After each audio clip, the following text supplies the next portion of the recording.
இன்றைக்கி நம்ம சேமியா கேசரி எப்படி பண்ணுறதுன்னு பார்க்கலாம். அதுக்கு என்னென்ன வேணுன்றதை இப்போ பார்ப்போம். சேமியா வந்து ஒரு 3/4 கப் எடுத்திருக்கேன். சீனி வந்து ஒரு 1/4 கப் எடுத்துக்கோங்க. 3/4 கப் சேமியாவுக்கு ஒரு 1/4 கப் சீனி. முந்திரி பருப்பு கொஞ்சம் உடைச்சது எடுத்திருக்கேன். நெய் வந்து ஒரு 3 ஸ்பூன் 4 ஸ்பூன் வேணும்.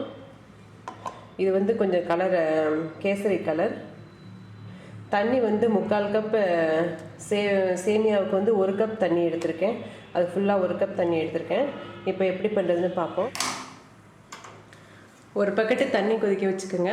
இன்னொரு பக்கெட்டு நெய்யை வந்து உருக்கிக்குங்க. உருக்கின நெய்யில் இந்த முந்திரி பருப்பை போட்டு வறுத்து எடுத்துக்கலாம். இப்போ நல்லா வறுபட்டுருச்சு. முந்திரி பருப்பை எடுத்து தனியாக வச்சுக்கோங்க. இப்போ தண்ணி நல்லா கொதிக்குது, அது சிம்லேயே இருக்கட்டும். இப்போ வந்து சேமியாவை இதில் போட்டு வறுத்துக்கலாம். இதே நெய்யில் போட்டு வறுத்துக்கலாம்.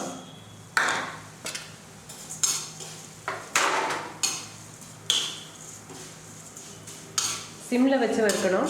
அடுப்பை கூட வச்சிடாதீங்க, கருகி போயிடும். இப்போ இது நல்லா வறுபட்டுருச்சு. இப்போ இந்த கொதிக்கிற தண்ணியை எடுத்து இதில் ஊற்றலாம்.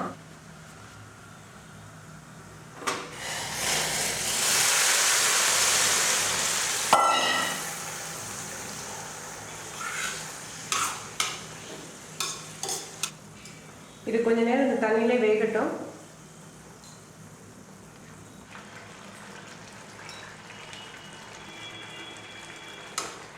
இப்போ பார்த்தீங்கன்னா இது நல்லா வெந்துருச்சு.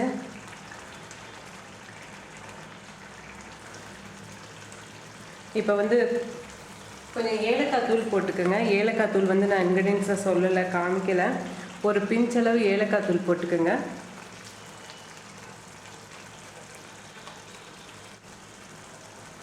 இது வந்து ஃபுட் கலர், கேசரி கலர் கொஞ்சமாக போடுறேன். கலர் போதும்னு நினைக்கிறேன், ரொம்ப வேண்டாம். இப்போ இந்த சீனியை சேர்த்துக்கலாம்.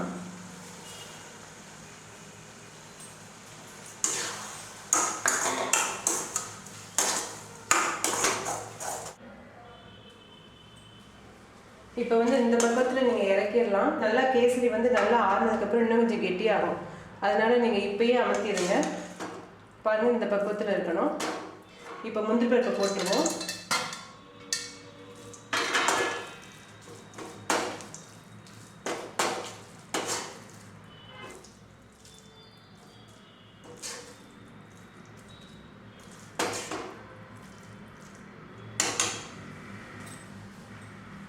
இதை நீங்கள் ட்ரை பண்ணி பார்த்து எப்படி வந்துச்சுன்னு எனக்கு உங்களோட கமெண்ட்ஸை சொல்லுங்கள். தேங்க்யூ.